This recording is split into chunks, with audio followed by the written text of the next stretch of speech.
What's going on, guys? It's noname4505 here, bringing you all a Smogon tour battle. And this battle was from Saturday's tour, I believe, versus Rohail. Yes, I think that's how you pronounce his name. But yeah, from week one's tour, I'm unfortunately not going to be bringing many matches because Friday, my prom was scheduled at the same time and my mother made me go, which was kind of unfortunate because I really don't like dances, but it's whatever. And then Sunday, my modem decided to die on me, like right when tour was about to start, so I didn't get to sign up, which was unfortunate. But we've got this game here, and we're both bringing a pretty standard offense. My team, even though it looks pretty standard on paper, it's got a couple of not so used sets, like I don't really see Bantar that much, although I've been seeing it a little bit more as of recent. Stealth Rock by Sharp, and Double Dance Land OT, which is a set that I really don't see a whole lot, which I don't understand why, because I think it's really good. And then Scarf Rodom, which isn't that good. Like, I don't recommend using it unless it's a team like this where it just really fits on well. And I've also got Specs Keldeo as my last one, but that's standard Keldeo. And my opponent's team, like I said, doesn't look like it's anything out of the ordinary, so all I've got to focus on is using Specs Keldeo and Bantar as my wall breakers to break down his team, since I'm pretty sure Keldeo and T-Tar are the only ones on his team that don't get 2 KO'd by Crunch. But I'm pretty sure they both get 2 KO'd or O-Code in T-Tar's case by Superpower, which I'm carrying. And everything on his team gets 2 KO'd except for Talonflame and Thunderous by Keldeo's Spec Secret Sword, but even then those two are taking like 40%. So that's just my game plan, to weaken his team a whole lot and then set up a Rock Polish, or maybe both a Rock Polish and a Sword Dance with my Land OT, and then sweep his team that way. So that's going to be my game plan, and I'm just going to lead with Specs Keldeo because I'm figuring that he's going to try and lead with either T-Tar, Excadrill, or Ferrothorn, and my Keldeo is a good matchup against those 3 mons. So we'll see how it goes. He could have led with Talonflame as well, but Talonflame, I have one really good switch in T-Tar, and then a couple of I have 3 things that switch in really well, because Rotom also switches in really well, and so does Land OT, but all 3 of them are offensive variants, so they're not going to be taking Bane and Brave Birds, as well as they're more defensive variants, but because I have 3 of those switch-ins, then it's alright, if that made any sense. So let's just get the game started. Like I said, I'm just going to lead with my Keldeo, as my opponent's going to either predict my Keldeo lead and lead with Thunderous, or maybe predict a Rotom lead and he led with Thunderous. It's whatever, but my really only safe switch-in that I feel comfortable switching in is Scizor, and it looks like my opponent's carrying HP Grass, so yeah, maybe he did predict my Rotom, and like I don't think I said this, but I am Special Defensive Mega Scizor. So I can switch into Thunderous pretty confidently and be able to eat up his Thunderbolt, since they only do about a third, and then I'm just going to predict his switch and go for the U-turn, and he brings in Ferrothorn, and then my best switch to Ferrothorn is just to go right back to Specs Keldeo and pressure his team. He's going to reveal here that he has the Protect, which I'm not a big fan of on Ferrothorn because I feel like that you need both Power Whip and Shower Ball for different things, but my opponent seems to think that, at least on this particular team, that he can afford to drop one of those and opt for Protect. And like I said, nothing on his team is really going to enjoy taking the Secret Sword, because it looks like Thunderous is probably his best switch, and even then that takes nearly 50%. So, and I could just go back to my Scizor, and he's going to reveal here. No, he doesn't reveal it yet. He eventually reveals that he's a Nasty Plot set, but he doesn't reveal it there. So, the first 2 turns of this game are going to be a little bit monotonous, as, yeah, there he goes and reveals it. And I'm just going to roost up, figuring that he's just going to switch out. But, yeah, he's just going to Nasty Plot up here, and I think I'm just going to stay in and U-turn and go out to my Scarf Rotom.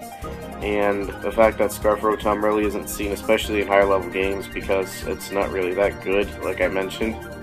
I'm just going to go out to it, and I'm going to surprise him a little bit by having it, and just go for the Hydro Pump. And, be able to take out his Thunderous. If I remember now, I still might have switched out, since he pretty much revealed that he had HP Grass already. Or it could have been HP Ice, but it's whatever. I still think that +2 Thunderbolt would have done a lot to defensive variant of Rotom, so I don't know, it didn't make much sense for him to stay in there, but it worked out well for me, as I'm able to take out that big threat Thundurus, and since my Scizor is nearly dead, I could still roost up on Ferrothorn, but it's pretty much dead at this point. And at this point, I'm just going to go back to Biosharp because I don't know if he has a Power Whip or not. As his final move, I'm pretty sure he is going to have the Power Whip. He might not, though. But, yeah, so I switched to Biosharp this time, and now I can go get at my Stealth Rock with Biosharp. As he's just going to get his rocks up on the switch.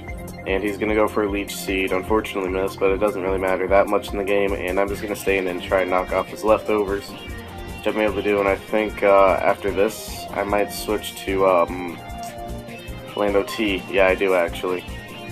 So I'm just going to switch to Lando T here as I'm trying to see what his final move is, if he wants to stay in and go for like Gyro Ball or something. Or just see what his initial switch into Biosharp is. He's going to go out to Keldeo as I obviously don't really have anything to switch into Specs Keldeo, so I think I'm just going to Death Fodder off Scizor at this point because, like I said, even though I can get a Roost off on Ferrothorn, once that Thundurus died, then Scizor isn't going to be the most important mon, so I'm just going to Death Fodder it and go out to my own Keldeo since he's locked into Hydro Pump. These Hydro Pumps I thought would do around half, but it turns out that he has a Scarf Excadrill, which you'll see later in the game kind of messes me up. But yeah, this Hydro Pumps actually do a little bit more than half. I think that's a little bit of a high roll, not too sure though. But yeah, he misses the first Hydro Pump, which sucks because then I lose my Specs Keldeo. Because if I had hit both those Hydro Pumps, then I would have lost my Specs Keldeo. But that's also assuming that he would have won both speed ties and that he would have hit the second one too. So it's just whatever, like it sucks, but it's Mons. So I'm going to go to Landorus T here, and I'm really made the switch to Scout if he had the, like if obviously he has the U-turn, but I just wanted to see if he would go for it or if he had the Steel Wing to hit T-Tar. So he's just going to go for Brave Bird, and then I'm just going to stay in and try and Stone Edge him, which, looking back on it, wasn't my best play in the world, but he actually turns out to not be banded and goes for the U-turn, so that was good information. And then I have my Lando T here on Ferrothorn. So I think what I'm going to do here is a Sword Stance. Yeah, and he's going to throw up a Leech Seed on me. And right here is probably the most crucial point in the match. So what I have here is a +2 Landorus T. And if I remember correctly, his Talonflame is, it's had to switch in on rocks once. So, if he has an odd HP number, he can switch in again, but, actually, did I get shit damage on him? I don't remember. But, oh no, he went for Brave Bird, yeah. So, because of that, his Talonflame can't switch in. So, pretty much everything on his team, gets destroyed by, Earthquake at +2. So that was a good play there that I made going for the Sword Stance as he went for the Leech Seed. Because if he had Power Whip as his last move, I could have just Sword Stance and KO'd him because I wasn't aware that Scarf Excadrill was a thing at this point because I don't really play that much XY.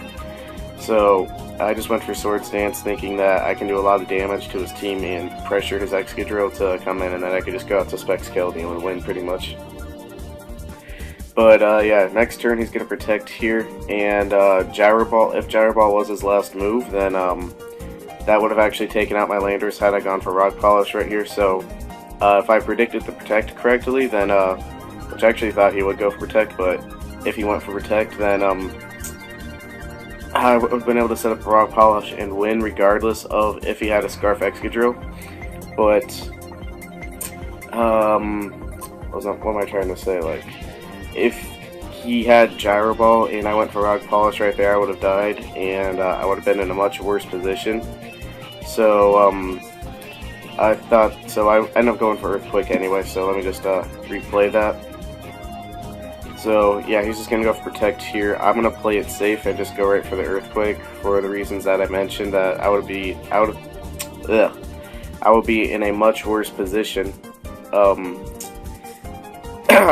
Had I gone for Rock Polish and his final move had been Gyro Ball, so I don't know if his final move was Gyro Ball or not, but If it wasn't, then he bluffed it really well. I personally would have gone for Gyro Ball there anyway, if he had it. But my Landorus is at 40% here, +2. He's going to go for Iron Head, and that Iron Head roll is actually maximum of maximum damage, which is unfortunate, because I'm pretty much just going to end up losing to the Scarf Excadrill here. And I didn't really play around it the best, but it's whatever. So that roll ended up kind of costing me the game, but I haxed him a little bit, so that's whatever.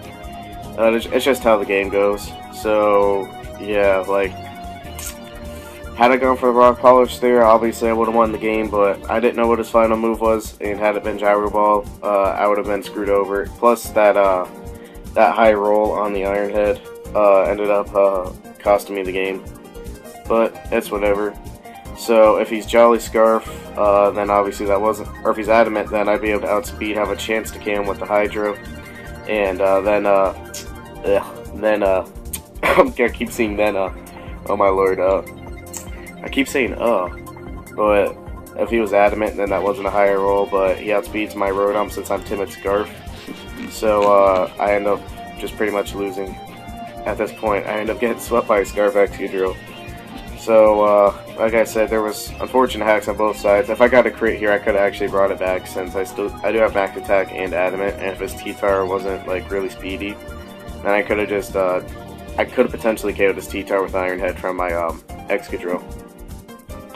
But yeah, the game was a little bit hacksy on both sides. I kind of hacked him early on, and then he got that unfortunate roll, which pretty much caused me to get smoked by an Excadrill. Wasn't the best narration in the world because my narrating skills suck, but it was still a pretty good game both ways. Entertaining. So today is the day of Black-White Tour, so hopefully we'll be able to get some Black-White matches there, and I'll be able to hopefully some good Black-White matches, because I actually like know how to play Black-White on like XY. So yeah, I hope you all enjoy your day, and peace.